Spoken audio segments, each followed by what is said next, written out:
Hi everyone, thank you so much for tuning in today. I have Zaven Keuroghlian, co-founder and CEO of Zartonk Media, which is an Armenian independent media company. Zartonk in Armenian means awakening. We're going to be talking about all things as how he started this company, how he was the co-founder, how he's grown it to what it is today, and all things business. Thank you everyone. Tune in. Zaven, welcome. Thank you for having me. Of course. Well, man, there's a lot I want to get into today, and it's been a long time coming. I want to start it out by inspiration. Like, what inspired you to do this, to start Zartonk Media? I ask myself that question from time to time, and I think it came from growing up. I really didn't like the way Armenians were represented in media, in TV shows, in movies. Like most TV shows or movies, it's all about stereotypes and what sells and all those things. So it was partly that. Another thing was there was nothing for my generation to stay in touch with Armenia and Armenian stuff online. So we kind of wanted to fix that problem. So it was us kind of fixing our own problem, which was also the problem of almost everybody. So from there. Do you feel like the younger generation didn't have anything to connect to as far as news goes? It was, the Armenian media space is full of dozens on dozens of companies and outlets, and we just thought none of them were doing a good job of doing content on social media. And they were very lazy, and a lot of them still are. And the way they do things, they don't put the user first. It was all really web-based when we started, and there was nothing for them coming to them. Yeah. I feel you. No, I like the honesty, honestly. So I want to go back a little bit to like when you were a kid. When you were a kid, did you know that this is what you were going to get into? Or were you like, I'm going to grow up and I'm going to probably like be an engineer or something? Or did you know that, no, you want to get into the media space ever since you were a young kid? It's very funny you asked that, because I was thinking about that last week. Yeah. And I was having a conversation with my parents and with my grandpa and with my grandmother. Right. And growing up, I was a very curious kid. I would ask any question about anything. Why the grass was green? Why is this thing a certain way? And my parents really always didn't have answers, because they're like, okay, we have to explain the everything to this kid from the existence of time until now. Ask questions, and my parents would often say, go Google it, and I would. And I would find myself just going from hyperlink to hyperlink on Wikipedia or something, just learning about things. And that's one part of it, the curiosity. Right. Another part was I was always a very proud Armenian, and I still am. And then on top of that, I was always good at like media, marketing, making things look good. So, I mean, if you think about it from that perspective, all roads led here. So I don't know if it was something I was always meant to do or whatnot. I think I'm doing what I'm meant to do now.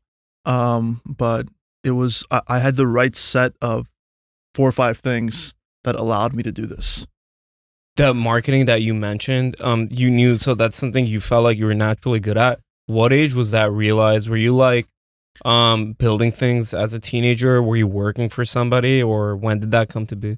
So I was always into Legos as a kid, just building things, and I was really big into Harry Potter. So I had every single thing, and I want to attribute that to my father, because every single week we would go to Toys R Us, which is no longer around, and he would get me a new Lego, and I would go home and I was excited to build it.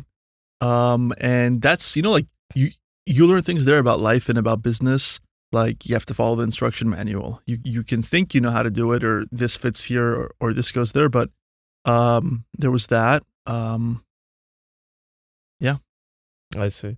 So a little bit about like, because I really like to ask my guests whether it's an environment thing or it's a genetic thing, do you think this entrepreneurial spirit, was this something do you think you were born with, or do you think it was environment based? Like, were your parents entrepreneurs? So my parents, I mean, a lot of what I can do now is because of my parents, both Uh-huh. my mom and my dad. From as early as I can remember, my dad was always working, and my mom was always working. And I come from, I was born in Beirut, Lebanon. I came here when I was one, Sure. and I've always been in that environment growing up. And I started working with my parents when I was 11. I would work after school almost every day, and you learn things there that shapes you. Like 11, 12 years old is really, really early for most people. And I learned about business, about sales, about marketing, about how to talk to people, how to sell, how to give value to the customer, which is something I base everything I do now on. Is how can I give value to the other person, whether it's a user, a client, or anything. So it was kind of a mix of both.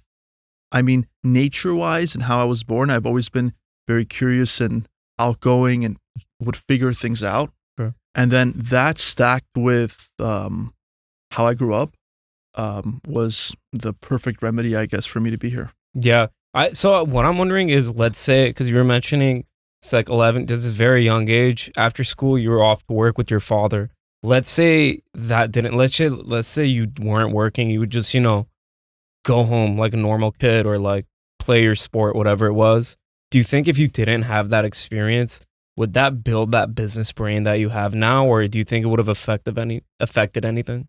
I think everything has to happen a certain way. Right. And from not just about this, but pretty much most things, I I always look at the positive side and what I can learn from it, from any negative experience or any positive experience. There's always a lesson there, and you don't know it's a lesson when you're going through it at the moment. You kind of figure that out right after. So I would not change anything about anything, and everything happens. I don't know if everything happens for a reason. I tend to believe it does. I take that as everything happens and there's something in it, in what's happening for you to learn, and there's a reason in that. And if you apply that, then you'll become successful. Yeah, definitely. So I know when you were like in your college days, and this is when really you have to pick your career and what you want to do. So I understand off camera we talked, you wanted to go into the law field, which is a great field. And then you went into it, worked in it a little bit, and you decided, that's kind of not for you. What was it that made you change your mind? So having grown up in this entrepreneurial household where I understood the importance of work ethic from my dad and my mom, I began working at this law firm in my third year. I went to community college, then I transferred to CSUN, Right. and I was a political science major, like every Armenian that's watching this right now. And I wanted to be an attorney, and I began working at this firm, and I realized that, okay, these people are miserable. Most of them don't want to do this, or most of them are doing some real estate or something on the side. And I began to think about life a little bit more deeply. When you're like 21, you're thinking like deeply about everything. Everything is existential at that age, which it should be. And I realized that, okay, I already have these skills and I don't want to do this. And most of the time in my life, I figured out what I wanted to do based on what I didn't want to do. So it's really important for everybody watching and all that to try things. If there's 4 or 5 things you like and you're 20 or 21 or 25 or 30, it doesn't really matter. Sure. Try all those things, 2 months, 3 months or whatnot. And now it's easier than ever with AI and all these new technologies. You can learn things and try things. And I mean, you can learn anything on YouTube. I learned everything on YouTube and online about media, about marketing. I had the basic skills, but all that information is available online. Most people decide to spend it watching things that don't benefit them. But it's very self-thought. But coming back to your question, I was working at the law firm and I'm like, I really, really do not want to do this. I will hate my life for the rest of my life if I do this. And I started this page on Instagram. It was a sports NBA centric account, and we would post NBA news and highlights and content like that. And So was it called Zartonk at that time too? no, that was called the League Tribune. Okay. And I grew it to 70,000 followers in 6-7 months. I started that a month into working at the law firm because I realized I don't want to do this, and I was looking for other options. At that point, I had canvassed and phone banked for almost every Armenian politician or something that was passing in Glendale or whatnot. So I was always in that field, and I realized I was trying many things, and I always worked 2 to 3 side gigs at any given moment up until that age. So I had a lot under my belt compared to the average person my age. And I started that page as I was working there. I was supposed to be filing work. Sorry. It's funny. But it picked up. It was doing good. I started a small marketing agency after that, leveraging my ability to grow accounts to create content that would resonate with people. That was a skill that I had no idea I had up until I began to try it, and I realized I was good at it. So it was something I just figured out there. And then later that year in 2017, I quit my job and I focused fully on media and marketing. And then soon after that, Zartonk was started.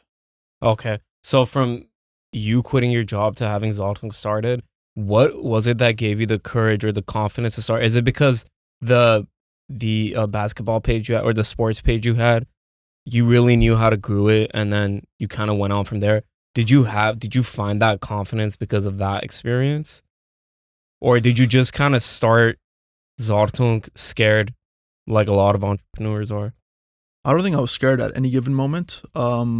Whether I decided to go to school, in high school, in college, and at university, at the law firm job, starting my first sports page or starting Zartonk, never afraid of anything.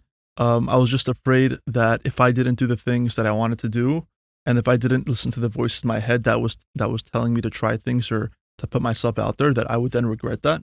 And I was watching, whether it was Steve Jobs or Jeff Bezos, Mm-hmm. and all the things they said. And the important thing here, I think, for everybody is that life is too short for you to learn from your own mistakes.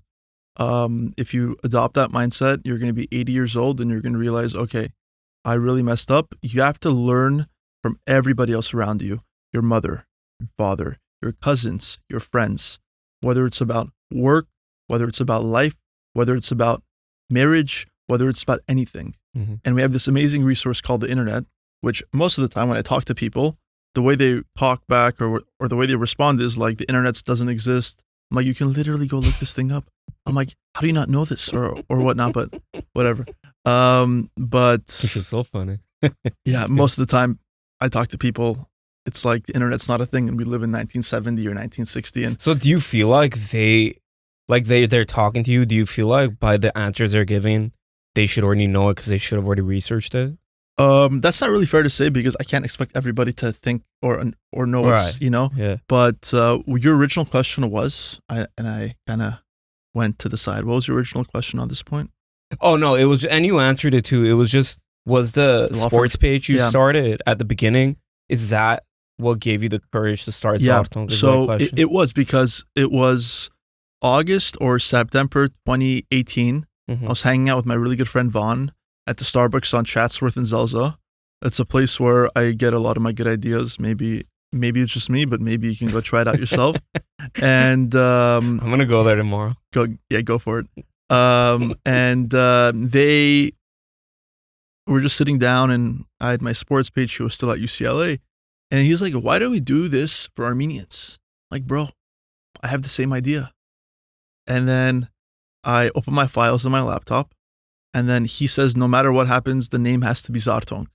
And we were both active in the Armenian community at that point. And for us, there's a whole Zartonk movement that happened a little bit over 100 years ago or whatnot. Sorry if I got that wrong. So it's a very, very uncommon word for everybody, but it means awakening or renaissance. And we had a Zartonk period as Armenians. So I really like that word too. And I was really into Gary Vaynerchuk at that point, and I was listening to stuff he was saying about content and media and marketing. I was applying it to a lot of my marketing agency and my sports page. And I also had the name Zartonk too on my laptop. So I opened my laptop, turned it around. We already had the logo, and it was kind of a meant to be thing. The two right people talking about the right thing at the right moment in time, which happens. You have those aha moments. You just don't know it's going to happen. And sometimes people spend months or years being hopeless on certain things, but it happens to all of us, and it's happened to you too. And just to be clear, aha moments, like moments of realization. Yes. You mean? Okay. Yeah. So at that point, we decided to start it. A few months later, we made our first post with no fear, and now we're here. Amazing. How do you kind of like push through the judgment? Because a lot of people whether it's starting an independent media company, whether it's starting a sports, whether they're like, a dancer or something and they want to post their content, whatever it is, a lot of people have that fear of like, okay, I'm going to post this, people that I know are going to see it, and it's not going to get a lot of shares or likes, because people do worry about that. But I mean, how do you push through that? Did you ever have that worry, or were you kind of like, no, this is it, I'm posting it, no matter what happens. So it's very funny you asked that, because we actually have a story about that, which I'll share today. Yeah. So basically, when we started Zartonk, you were 20 or 21, and at that age, you have you really care about what other people think. Most people care about what other people think well into their 40s and 50s, which I don't think is a good idea. And we decided to start this and tell nobody.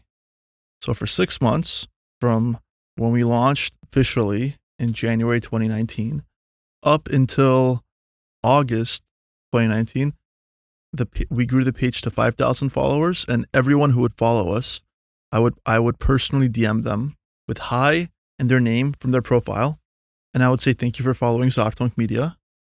And we saw that was helping a lot with our engagement, because it was real people, and we were thanking them for following us, which I think is like something everybody with an account. This is a pro tip. It works.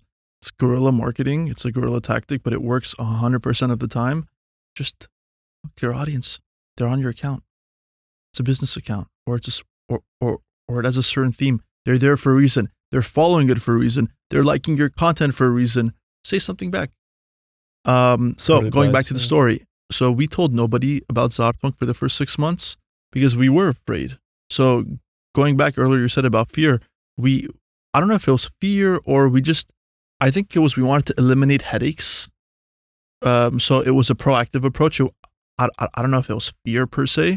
We wanted to eliminate headaches, and we knew what we were doing.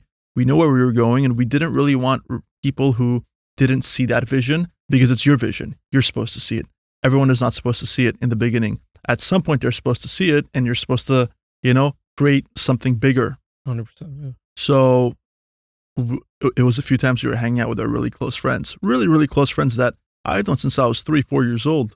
And we all kind of went to the same Armenian school, and we all kind of grew up together. And I mean, I'm very, very thankful for my friends. They're my backbone. And they would ask us, who's Zartonk Media? They're posting Armenian stuff. And we would just, Juan and I would just look at each other and just say nothing, or be like, oh, we have no idea. Do you mind going into like what they were saying, if it's cool? Yeah, no, they were just asking like, what is this? It's cool. Oh, okay. And it wasn't anything negative or anything like that, because from the onset, we decided to not fall into, as a media outlet, as a news media outlet, we learned from everybody else's mistakes. So whether it's, for example, let's take the US, and this is 2018, this is 2019. Mm-hmm. You have MSNBC on one side, you have Fox News on the other side, and this is before podcasts and new media, really. So we're like, okay, people just tell other people are just echoing one side of the argument or one side of the spectrum, and telling people how to feel or how to think about something, whether it's right or wrong. We immediately knew that we're not going to play that game, because that's not like, I believe that human beings are capable of making their own decisions and coming to their own conclusions based on information and fact. So our goal was to just present facts. And at that point, Armenian media was very biased. Until today, it's either owned by the government. It's either owned by a very, very rich person. It's either owned by it's either independent, but it's really not independent because they have funding and they have some bias. So there was really no independent Armenian media. There might have been a few outlets that I wasn't really aware of, or they were smaller or whatnot. So we kind of wanted to fix that gap, and the Armenian information field until today is a zoo. So what do you think is like, because you have a lot of insight in it, because you're in it and you're doing very well. What you're saying, it's a zoo. What do you think is the, like, what needs to be improved the most, you would say? Maybe one or two things. I don't know. Okay. That exact question. I think what we're doing is improving that, but actually it's just present facts as they are and allow people to come to their own conclusion. Don't tell people this is right or this is wrong or this guy's a criminal or this guy's innocent. It's innocent until proven guilty, not the other way around, and that's a problem we have everywhere in this world. And we just wanted to be the solution to that. It came from me not liking how Armenians were represented in media, in films, in movies, all the way to how Armenia is full of, there's a lot of hearsay and rumors. There is, I don't like this guy because he looks like he's a thief, or he looks like he's an oligarch. I don't like this guy because he has this certain mole on his face, or he wears a leather jacket and he looks like this. Like you're describing most Armenian grandpas and uncles. It's not what this is about. It's about the contents of their character, not about how they look, right? So we just wanted to provide information as it was, and we had no media training, nothing. It was all something we figured out along the way. But as I said earlier, it's really easy to figure out what you want to do when you know exactly what you don't want to do, when you kind of find your own path that way. Absolutely. So I'm wondering, as a media company, how do you make sure you don't take sides? You just present the facts, and then whatever people think is what they come up with. How do you make sure you remain impartial?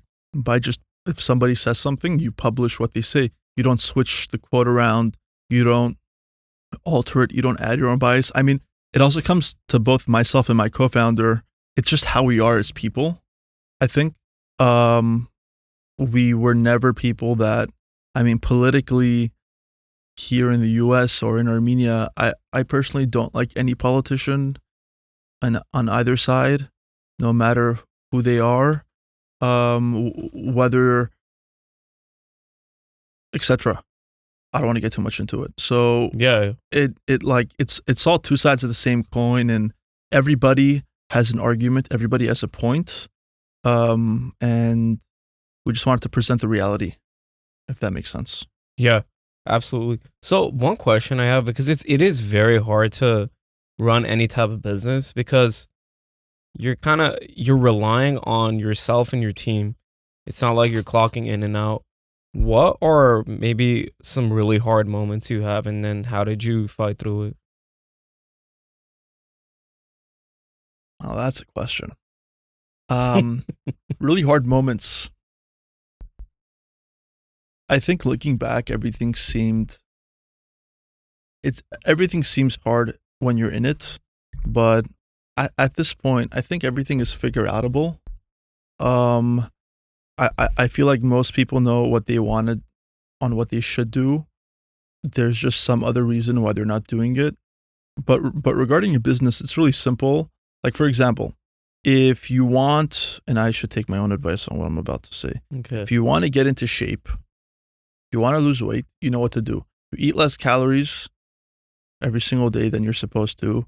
You want to build muscle, you do certain exercises, push-ups, weights, or whatnot. So there's a formula.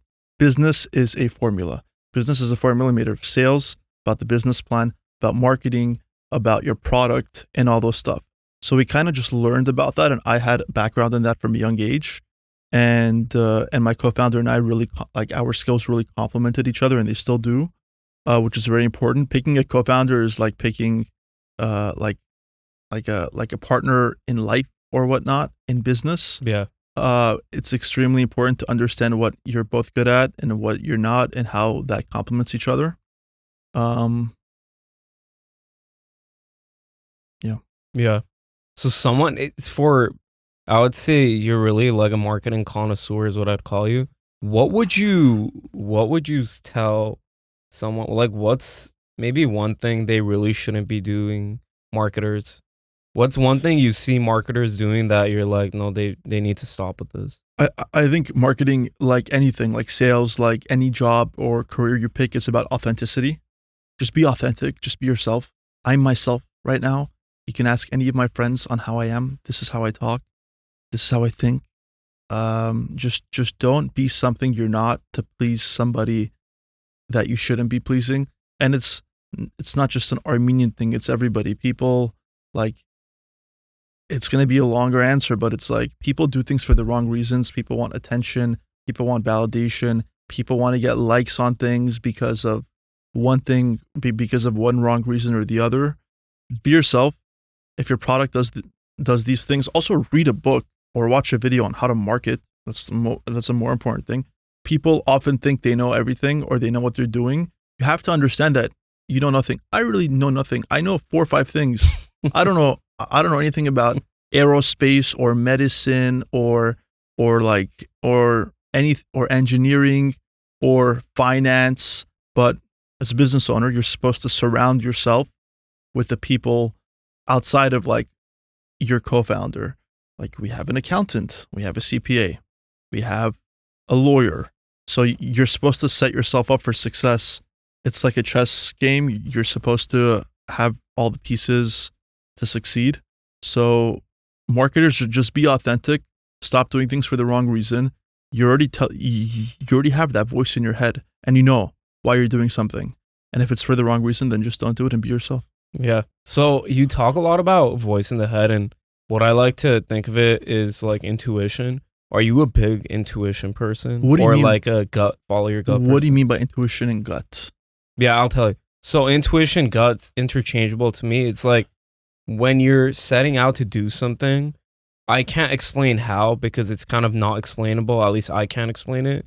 Is that your gut knows the next step to take, right or wrong. That happens to me a lot. And when I follow that intuition or gut, it does. So it's not easy, but it does seem to go in the right direction. So that's what I want to know. Like, because what you're doing is you're building something. Do you follow that intuition or gut? I think so. I think intuition and gut is based on your morals and your values, Yeah, and 100%. how you're raised.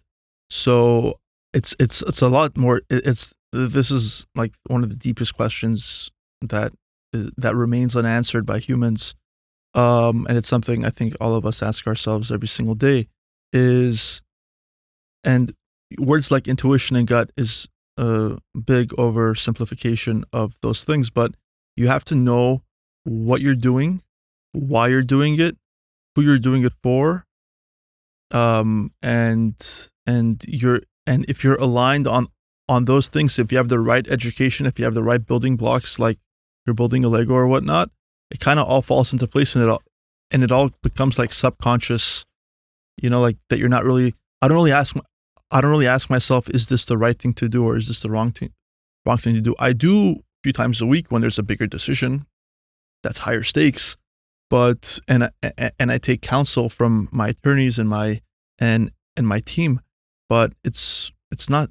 Yeah, that's how I'll answer it. I see. So a lot of it's based on like what you morals and values. That kind of gives you a roadmap. Everything is about your morals and your values. I'm about what you believe, what religion you believe, what you think is right, what you think is wrong, what you value as a human being. You value like in my opinion, there's a few absolute truths, like the What are importance, those? like the importance of family, the importance of friends, your faith, doing things for the right reasons, being authentic, actually caring about yourself and the people around you, and I think and things like that. So if you have that as your base, as many times as you mess up, you have a backbone. Life is a few buckets. You have your family, you have your friends, you have your faith, you have your career, you have like 3-4 other aspects like that, and you have to think about, okay, are these areas of my life good? Are these areas of my life secure? Do I have good people in these areas, or career-wise, is this what I want to do? There's natural talent in a subject or in a field. There's skills you harness along the way. There's things you're inherently good at. Like, I'm not really good at math. I just learned over the last few years on how to speak without stuttering. I haven't really shared this, but I mean, up until I'm 28 now, but up until I was 21, 22, you can ask anybody that's known me for that long. And most people don't really know me before that. I've met most people over the last 5-6 years. Zartonk has helped. The community has helped. I love the community. But I was stuttering a lot. I didn't know how to speak. I didn't know how to express myself. I didn't know how to articulate my thoughts. And I probably, to quantify this for you, if the average human being, let's say up until 22, spoke 100% of the words they were supposed to speak, I probably spoke 60, if not 50%. I was very shy as a kid. I was very quiet. And I just realized that I have to work on my speaking, and I worked on it.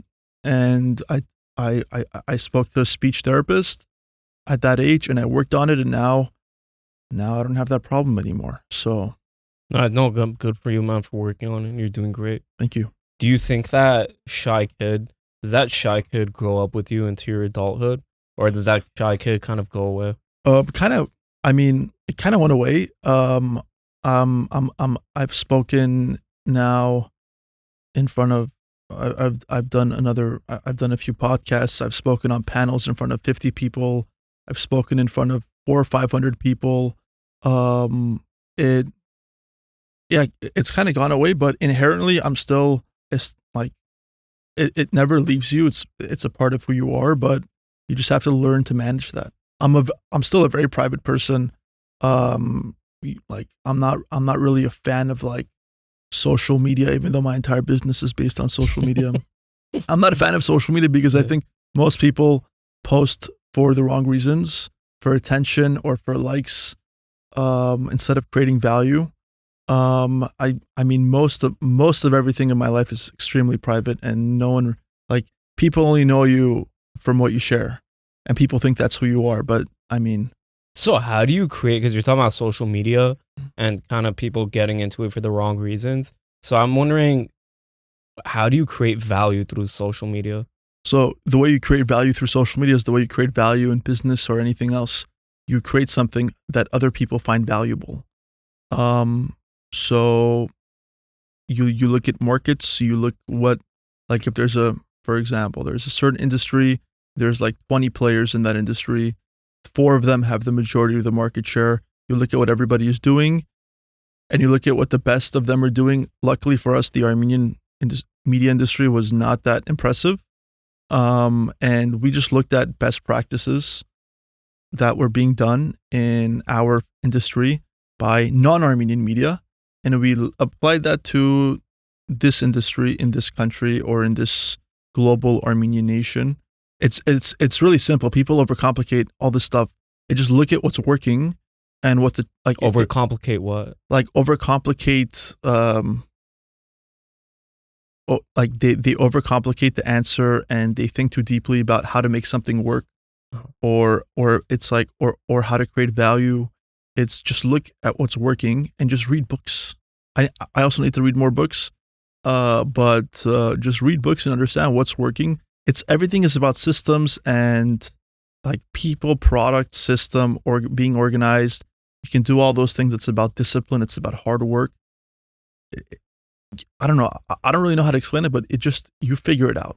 No, I think you're explaining it well. It's kind of just, you have to go through the process, see what works, and you have to try what doesn't. Yeah, go ahead. And you have to try, and you have to be a little bit less hard on yourself, and you have to not care what people think. And people are going to tell you have no idea what people. I'll share another story. Yeah, go ahead, man. 99% of people I've met in my life are very supportive, are amazing, but there's always that 1%. Just like when you go on social media, you see a lot of negative things. The negativity is just loud. It's not really something that, like, people, I think, pay a bit too much put too much importance to Yeah, it. I agree. People in the Armenian media industry, whether it's here or Armenia, not now and not lately, but early on, and sometimes like a year or two ago, they would tell me, I don't know what I'm doing. I'm just a kid, which is the worst thing you can say to somebody that's younger is you're a kid. You don't know what you're doing. Very disrespectful. Wait, so hold on. One thing. Sorry to cut you off. Why is that the worst thing you could say? Is it because it really motivates you to Yes. beat them? Oh, yeah. Okay. Yeah. I was, So the worst insult to you is, Zaven, you're a kid. You don't know what you're doing. Like, I'm a media company. I'm much older. Zaven, you're just a kid. You or don't just know. someone being rude to you and Right. making, like, for example, Yeah.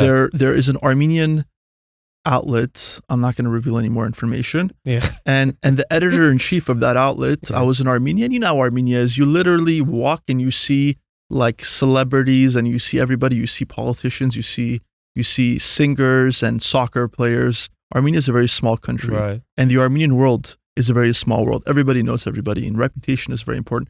I had the editor in chief of another media outlet hold a $50,000 check that they received as a donation from a benefactor in front of my face like this. And then he's like, look what we got. And up until that, it was a 5-6 minute interaction. Like in person? In person. He Wow. was rude to me. He told me I don't know what I'm doing. That like his outlet's so much better. And we have like, I'm not trying to flex or No, anything, go but ahead, go ahead.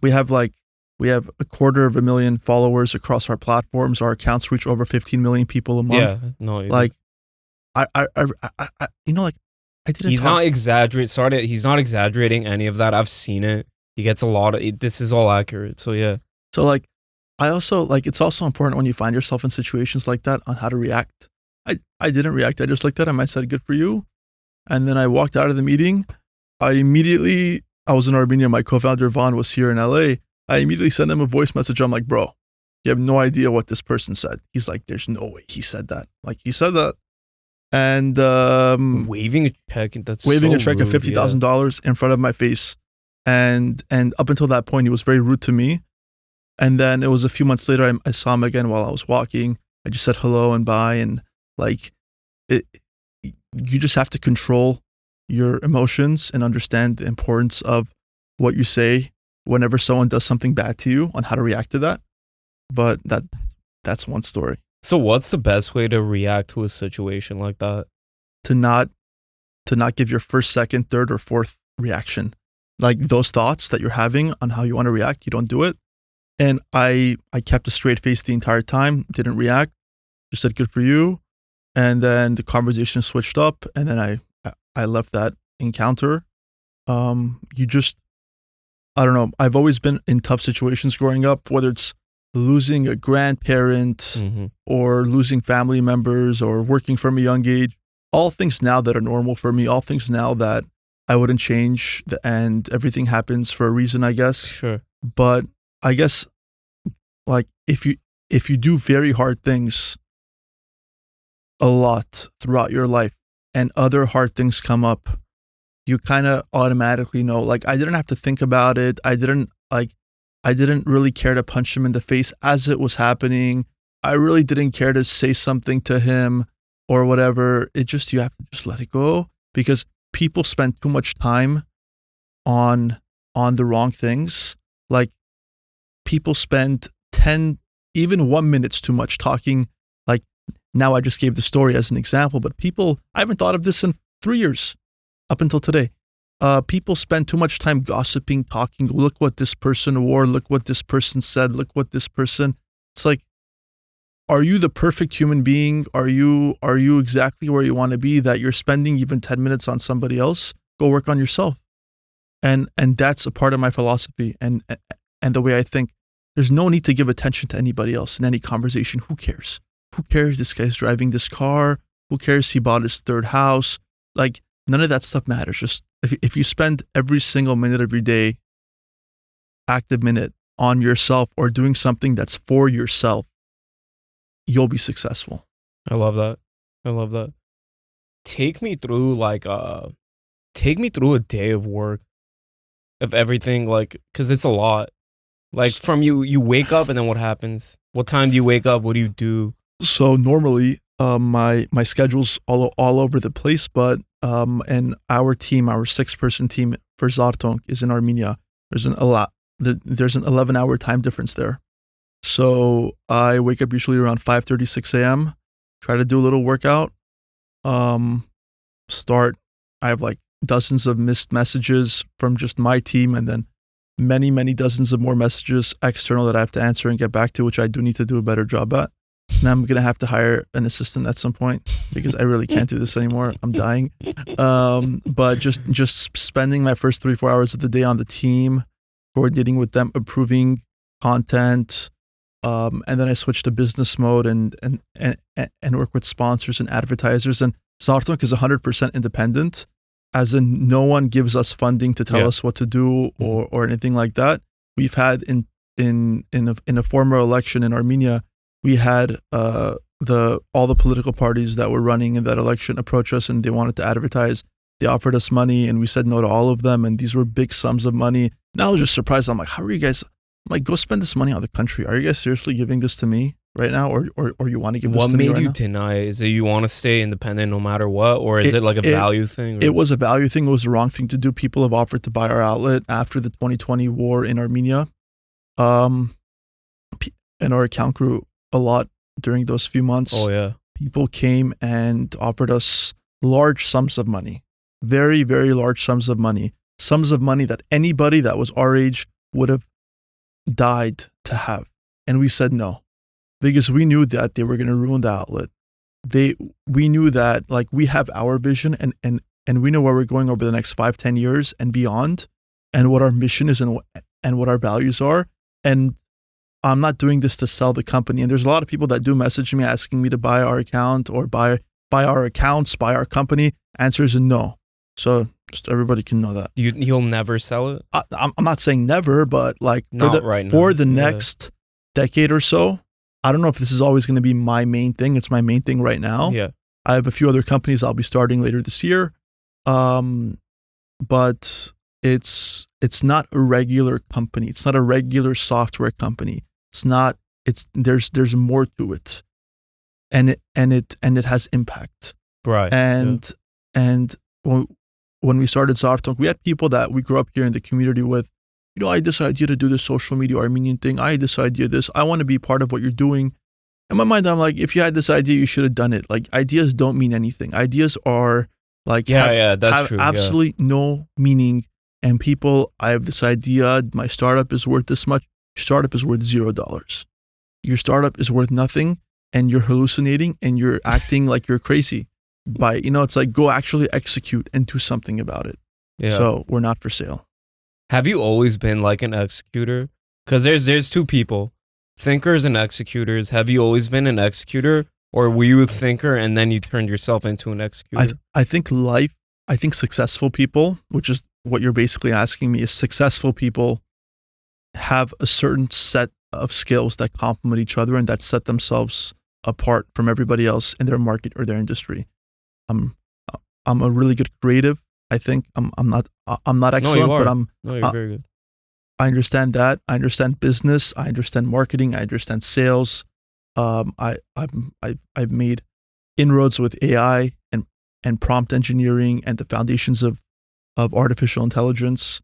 And by the way, all of these courses, Google and NVIDIA and OpenAI and all these companies have all released free courses on how to use their platforms better. And they're very easy to understand. And if you do want to stand out over the next 10 years, like 50% of entry-level jobs will disappear over the next, I think, 5 years. And you'll be replaced by people that can do your job with AI first. AI is not going to replace you. But it's really important to stay current and to take those courses. Please go and take those courses, and it's going to change your life.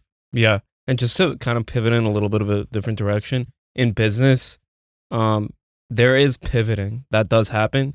How do you know when to pivot? Like, not the whole thing. I mean, like, you're trying different things and it's not working out. How do you know to keep pushing, and how do you know to kind of pull back a little bit and invest somewhere else? I mean, luckily for us, No, I'm. By the way, sorry, I don't mean the whole business. I mean sub aspects of it. So, for example, like a new format will come out, or Instagram changes and Reels are now a thing, or a new platform launches with a new format. You have to adapt to that like this. So it's really about implementing best in class standards to your business every single day, staying up to date. Another mistake people make is they're always reading on the new things and they're not implementing. Yeah. Okay, perfect. Yeah, man, I want to end off with one last question, and it's, what do you want to be written on your tombstone? That's an interesting question. I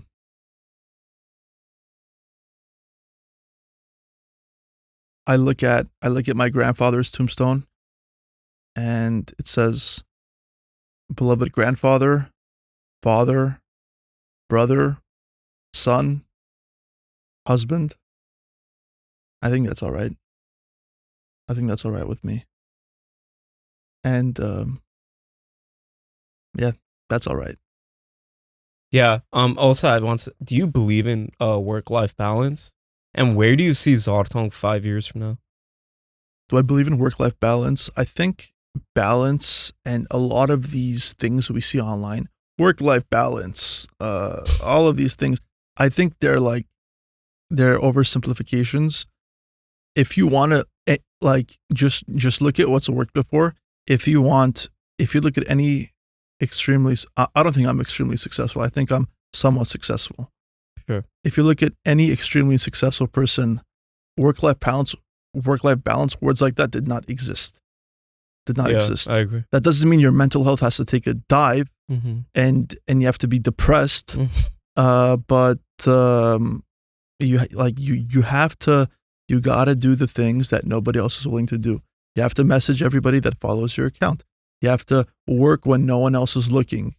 You can't, like, for example, whenever I was a kid, I was in my room, I would study, and then as soon as I would stop studying, my dad would walk and he's like, "You're not studying." I'm like, "I promise I was studying for the last 3 hours. I'm just not studying right now when you're here." That's funny. But you got to be working all the time, and you got to be building, and you have to be seeing progress, because that's what motivates you. But you got to be willing to do the things that nobody else is willing to do. And to your question of where do we see Zartonk in 5 years? When we started this thing, and our mission is simple. I grew up going to an Armenian school from preschool through high school. I know the importance of an Armenian education. I was blessed to have two amazing parents. I grew up with my grandparents. My grandmother from Paris would often visit. Nice. And we spoke Armenian. We ate Armenian foods. At the same time, I started working at a very young age with non-Armenians, so I understood the difference of the two worlds and where the gaps were and how to build bridges. And that's everything we're doing. We're trying to build more bridges between Armenian communities in the diaspora, between the diaspora and Armenia, between communities and sectors in Armenia, whether it's wine, technology, business, etc. But our goal is to keep Armenians Armenian and to keep Armenians connected, is to tell our own story. It's to, for example, all Armenian schools in the diaspora, luckily, in LA, we're blessed. All the Armenian schools are at capacity. My class was 30 people. Now there's 100 plus kids in each class. Oh, wow. All the properties are expanding. The boards are so much smarter. There's business people on them. There's finance people on them. They're buying the next door properties. They're building more classrooms. And they all have a wait list almost as big as the student body, as the student population. My high school, Ferahian, this last school year was the largest Armenian school outside of Armenia. And no matter what happens, even if we get tens of billions of dollars in funding over the next few years or 10 years, you're still going to have 95 to 98% of Armenian kids not have access to that Armenian education, even if they can pay the tuition. So we do have a real problem here. And we just have to stay connected and feel empowered and feel inspired. And that's what we try to do. We try to elevate Armenian excellence and the best of us, whether it's Zaven Keuroghlian and Arameh who started Service Titan and that IPO'd, whether it's entrepreneurs like Zaven Keuroghlian who helped bring Starlink to Armenia, who helped like this new $500 million AI factory that's going to be built in Armenia, powered by NVIDIA's Blackwell chips. Whether it's other Armenians, anyone from Charles Aznavour to Armenians feel more Armenian when they see Karen Khachanov and Elina Avanesyan, two tennis players, win. Like, there's a formula: excellence, winning, being successful works. People feel inspired by that. Right. The Armenian clothing brand Azat Mart, which everybody and their moms and their grandpas is wearing now. So it's an amazing Armenian entrepreneur and his co-founder out of London. His name is Garen Chobanian. He's one of the smartest people I've met in business, and the way he can create products that resonate with people. And we've told stories about all these people, and we need to interview more of these people. So if you are out there and you're creating something, reach out to us. We want to tell your story. What can we as Armenians improve on? Everything. Armenians can improve on everything. One thing that I think is a problem is, and this could just be my experience, and I could be wrong, and you could message me saying, Zaven, you don't know what you're saying. But yeah, just a personal opinion. Yeah. I think we do things for the wrong reasons, and the issues stem from us being a small nation. The issues stem from us being genocided. Like, for example, the consequences of the Armenian genocide, which was perpetrated by the Talat Pasha, Enver Pasha, and Cemal Pasha of the Ottoman Empire, is that now we have Armenians. Armenians went to Tehran, to Los Angeles, to New York, to Beirut, to Syria, to Moscow, to Japan, to Paris, and all these other countries. And then we lived there, we grew up there, and our identity isn't just Armenian. It's American Armenian, Russian Armenian, Iranian Armenian, Lebanese Armenian, French Armenian, and we're very judgmental of each other, and we look at the word that's not Armenian, and we try to make an assumption of that person based on that. We're all Armenian. We have to get out of that mindset of he's this way or he's that way. It's like, yeah, if somebody grows up in a country that's a democracy, they're going to think one way. Somebody grows up in a country that's not a democracy, they're still Armenian because they think differently than you. And there's phobias on people and all these things. Another thing that we got to do better, again, personal experience, is that, in my opinion, and this is the first time I've talked about this, and I think, I hope most people would agree with me, is I'll tell a story from my perspective. I grew up working very hard from a very young age. I've earned every penny I've ever gotten in my life. No one's giving me anything. And I would see people in the community who would turn 16, who would turn 18, whether they went to an Armenian private school or public school or charter school or whatever, and their parents would give them a very, very nice car as their first car. They would give them a credit card. They told them, go and live your life or whatever, or I don't want my kids to go through the same things that I went through. It's like, that's why you made it. That's why you're here. That's why you're successful. It's because you changed countries, or you made yourself into who you are because you had some drive. Or it's like, I don't want my kids to learn Armenian as their second language. English should be their first one, or second one should be Spanish because we live in Los Angeles. Armenian. It's like, my parents speak 4 or 5 languages each. All of our parents, I think everybody that's watching, speaks 3, 4, 5 languages. Better for your bloodline. It's better for your kids if they speak more. And it's better for your kids if you don't spoil them from a young age, and if you teach them work ethic and discipline and all those things. And I think that's a problem we have, but I think all the problems we have are fixable, and we just have to be more intentional and understand why we're doing things. Obviously, things come from trauma, and we're here because of the Armenian genocide. I was born in Beirut. What's someone that looks like me doing in Los Angeles? My family is from Giliga, from Marash, and from Adana. What's someone like you doing here in LA? It's like, none of us are supposed to be here, but we're here. None of us were supposed to be here, but we are here. We have to stop looking at the people, and we have to stop listening to the people who try to divide us based on the kind of Armenian we are, or where we live, or anything like that. We're all equally Armenian. It doesn't matter, like, if you didn't go to an Armenian school, if you didn't have the privilege of growing up around Armenian grandparents or Armenian parents who spoke Armenian, you can learn these things. There's great online educational tools that are founded by Armenians that are based in Armenia, and they'll give you a tutor. You can learn 5 new Armenian words every single day. If you really want to do something in your life, you'll do it. But if you want to create more excuses about anything, that's even easier. Like, everything is learnable. All of these things, people want to put us into boxes. You're this, you don't speak this, you're not as patriotic as me. You have to leave that entire mindset and just understand that people say these things because of past traumas, and that's fine. You have to stop blaming the generations before you, whether it's your parents' generation or your grandma's generation, because they did the best they could do with what they knew. And these people changed countries when they were 40, 50 years old, and they had kids who changed countries, which are my parents and your parents, when they were a teenager or in their early 20s, and they all came here, and they are here, and now you're here because of them. And there's so much more to us as Armenians. We often don't see that because people and nations across the world, are the bordering nations to the left and right of us, don't want us to exist. If they could snap their fingers and delete all the Armenians on the face of the world, they would.